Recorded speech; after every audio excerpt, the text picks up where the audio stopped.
Hello friends, अगर आप एक एमएससी स्टूडेंट हैं और आप सोच रहे हैं कि आगे आपको क्या करना है, then this video is for you. देखो, एमएससी के बाद ऑप्शंस क्या क्या होते हैं, पहले वो एक्सप्लोर करते हैं।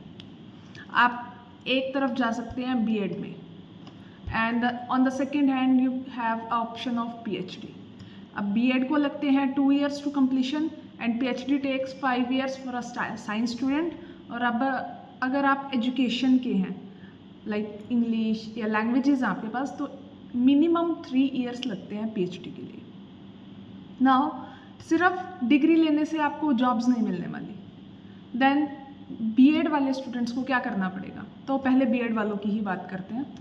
उनके लिए कुछ स्टेट एग्ज़ाम्स होते हैं, जैसे if I am from Haryana तो हम मेरे लिए होगा HTET। If you are from UP आपके लिए होगा UP TET, REET and Bihar TET, HP TET. There are lot of TETs and one common exam in the centre, that is CTET। अब क्या होता है, स्कूल्स क्या क्या हैं, इसके लिए आपको 2 क्वालिफिकेशंस मिलती हैं बीएड वालों को। इधर you can go for TGT और PGT। TGT इज़ फॉर जो आप 6th से 10th तक की क्लासेस को टीच कर सकते हैं, and PGT is for +1 and +2, यानी आपका मास्टर सब्जेक्ट।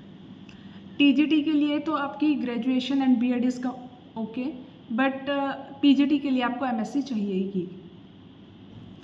अब यहाँ पे स्कूल्स कौन कौन से हो सकते हैं, एक तो आपके हो सकते हैं जो आपके स्टेट गवर्नमेंट स्कूल्स हैं, उसके लिए आपको आपके स्टेट का टेट एग्ज़ाम क्लियर करना है and then wait for the jobs. जब भी आपकी रिक्रूटमेंट्स आएंगी तो आप फॉर्म फिल कीजिए, एलिजिबिलिटी क्राइटेरिया फुलफिल कीजिए और आपका हो जाएगा। एक आते हैं आपके centre schools, KVS, NVS, army schools, and there are lot of schools जो और भी होते हैं, मतलब atomic schools, and there are lot of schools, SSC schools Chandigarh की बात करें तो आपके बहुत सारे स्कूल्स होंगे वहाँ पे, तो उसके अकॉर्डिंग जो भी जॉब्स निकलेगी जहाँ पे भी आप एलिजिबल होंगे। देखिए, PGT के लिए क्राइटेरिया एक ही होगा, MSc, BEd एंड वहाँ का टेट क्लियर होना जहाँ पे भी आप अप्लाई कर रहे हैं। टेट भी 3 लेवल्स पे होते हैं, PRT, TGT एंड PGT।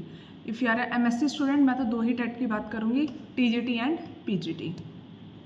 अगर आपने सोचा है आप PhD ही करेंगे, सो PhD के लिए ऑप्शंस हैं, नेट क्लियर कीजिए, गेट क्लियर कीजिए। देखिए, हरियाणा में आपको अगर HPSC के थ्रू जॉब्स आती हैं असिस्टेंट प्रोफेसर की, यानी कि कॉलेज में रिक्रूट करने की। कॉलेज में जॉब्स के लिए आपको वहाँ पे मांगते हैं MSc with minimum of 55% of your degree of masters and net या गेट एक चीज़ क्वालिफाइड, तो वहाँ PhD नहीं मांगते। लेकिन अगर आप प्राइवेट कॉलेजेस या यूनिवर्सिटीज़ में जाके असिस्टेंट प्रोफेसर के लिए अप्लाई करेंगे तो वहाँ पे PhD रिक्वायर्ड होती है। तो देयर इज़ अ डिफरेंस कि आप गवर्नमेंट और प्राइवेट किस में अप्लाई कर रहे हैं। अगर आप सैलरी की बात करें, TGT की अराउंड 50 के आसपास सैलरी स्टार्टिंग होती है। किसी भी स्टेट को जनरलाइज करके ले रही हूँ मैं, अप एंड डाउन्स +10- हो सकता है, प्लस ही होगा, माइनस नहीं होता इसमें, मैं मिनिमम सैलरी ही बता रही हूँ। PGT के लिए अराउंड 55 के होता है, and if you are going for assistant professor तो उसकी 60K की अराउंड सैलरी आ जाती है। नाउ थिंग इज़, आपको दोनों अपॉर्चुनिटीज़ पता चल गई। ये पता चल गया कि आपको अपने MSc के बाद 2 to 3 years इन्वेस्ट करने ही होंगे स्टडी में। Then you got to go for a job. क्या कर सकते हैं अब आप, BEd करने के बाद BEd करते करते एग्ज़ाम्स क्लियर कीजिए। BEd में बहुत ज़्यादा आपको पढ़ने की नीड नहीं होती है, सो बहुत टाइम होता है आपके पास, तो एग्ज़ाम्स के लिए तैयारी कीजिए। एंड अगर आप PhD नहीं करना चाहते हैं देन टेट एग्ज़ाम्स को तो प्रिपेयर कीजिए ही कीजिए, but go for net also.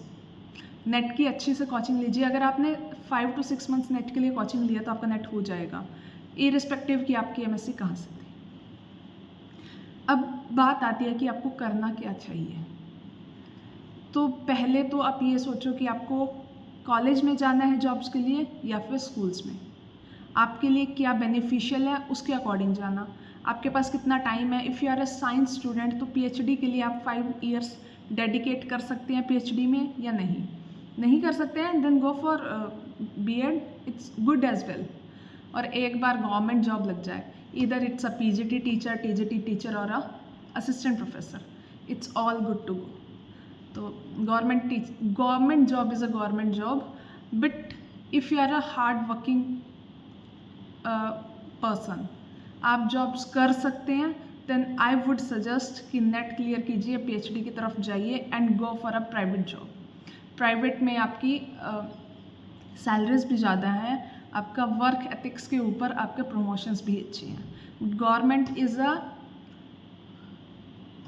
increasing platform but in addition, but private is a increasing platform in exponent में आपकी इंक्रीज होती है, वहाँ सैलरी भी पोस्ट भी और सब कुछ, बट गवर्नमेंट में थोड़ा लिमिटेड तो रहेगा, सैलरीज इतनी ज़्यादा इंक्रीज नहीं होती।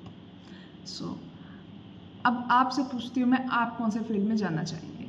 Thank you so much. If there is any query, there is any kind of doubt, then go for comment section. आप एक और चीज़, आप मुझसे कोई भी पेपर चाहते हैं सॉल्व करवाना, क्योंकि I do have only HTET papers on my channel. इसके अलावा आपको मैथ्स और एनी ऑफ अदर सब्जेक्ट या फिर किसी और स्टेट के टेट के एग्ज़ाम्स के आप चाहते हो कि मैं सॉल्यूशंस अपलोड कर दूँ, देन प्लीज़ मेरे टेलीग्राम चैनल पे जाके वो पेपर मुझे सेंड कर दीजिएगा। Thank you so much. Please like, comment and share the video. अगर आपको मेरी वीडियो अच्छी लगी है, प्लीज़ एक लाइक करके ज़रूर जाइएगा। Thank you so much.